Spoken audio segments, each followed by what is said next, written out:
Kenapa Rasulullah SAW pernah sholat di atas mimbar? Nabi itu naik mimbar jamaah sholat. Beliau mengatakan kepada para sahabatnya, "Sallu kama ra'aitumuni usalli." Kalian sholatlah sebagaimana kalian melihat aku sholat. Beliau setelah sholat dari atas mimbar itu mengatakan, kalian tahu kenapa aku sengaja sholat di atas mimbar? Supaya kalian tahu gimana cara sholat yang benar. Coba kita lihat, apakah sholat kita sudah benar jemaah? Apakah gerakan sholat kita sudah benar? Ya Ustaz, masalah gerakan nggak terlalu penting lah Ustaz. Yang penting itu adalah orang yang tidak sholat. Bagaimana dibahas?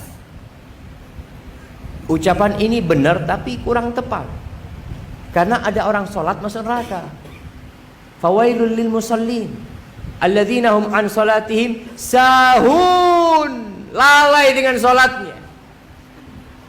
Sholat duhur mau matahari tenggelam. Sholat subuh jam 6. Matahari sudah tinggi, sholat subuh. Diterima sholatnya? Nggak diterima.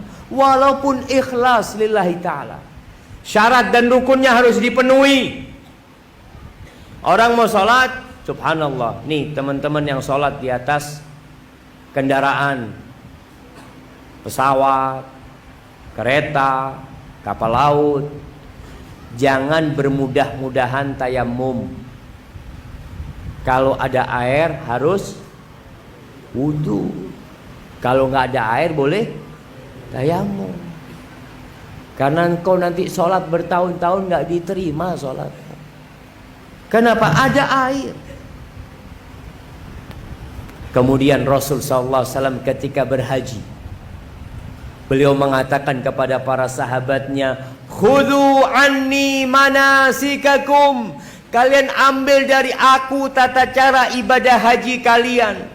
Kenapa nih sekarang sudah mulai jemaah, calon jemaah haji itu ada manasik haji. Mulai. Karena ibadahnya harus sesuai dengan Nabi SAW. Kalau enggak kesian. Sudah bayar mahal, nunggu 10 tahun, sampai Mekah tawaf cuma 6 kali tawaf. Diterima tawafnya? Enggak diterima. Sebagian orang, oh saya nanti tawaf, apa kata ustadznya sudah di sana. Tawaf. Lagi tawaf buka buku dia. Buka buku, buka, rombongannya hilang. Astagfirullahaladzim. Akhirnya dia nggak tahu bagaimana tata cara tawaf yang benar. Maka bagi yang mau berangkat haji, tolong serius mengikuti manasik haji. Jangan apa kata ustadznya. Karena di sana satu ustadz bawa 50 orang. Satu ustadz ada yang bawa 1 kloter jemaah. 1 kloter itu berapa?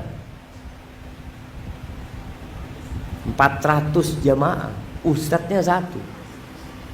Gimana antum kalau nggak belajar? Ahibati fillah. Maka di sini kita tahu kenapa Al-Imam Bukhari dalam kitabnya Sahih Bukhari, beliau itu meletakkan sebuah bab, judulnya Babun al-ilmu qabla al-qawli wal amal. Berilmu dahulu sebelum berbicara dan beramal. Jangan beramal lalu baru berilmu, salah nanti amalan. Berilmu dulu. Jadi ketika mau beramal, tanya, apakah Rasulullah SAW mengajarkan? Iya, langsung amalkan. Orang mau ngomong apa? Saya mau ngamalkan. Karena Nabi SAW mengajarkan hal itu. Dan para ulama dari sejak zaman dulu, bagaimana semangat mereka menuntut ilmu. Al-Imam Bukhari itu dari Uzbekistan.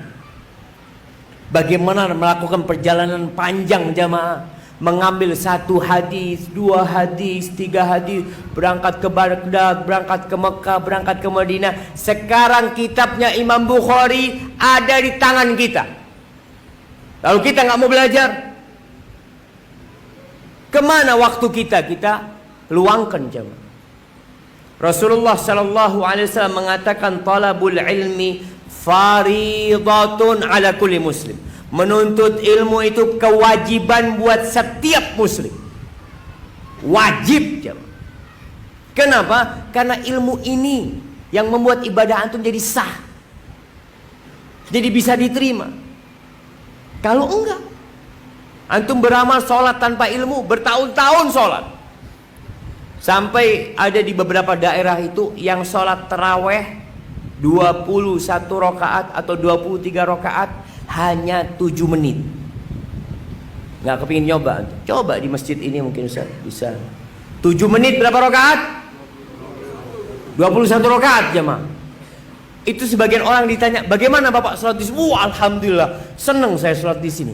Kayak olahraga. Oh, olahraga. Kenapa? Karena mereka beramal tanpa ilmu. Maka antum belajar, sisihkan waktu antum. Ada kajian-kajian rutin, bahaslah yang antum butuhkan. Yang jadi pedagang, belajar ilmu dagang. Jangan sampai kasih makan anaknya haram gara-gara antum nggak belajar.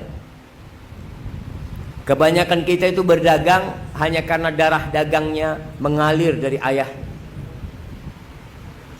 Riba dia makan.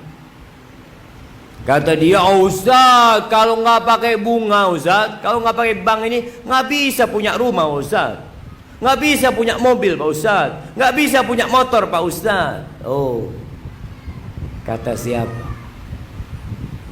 Itu kata engkau. Belajar.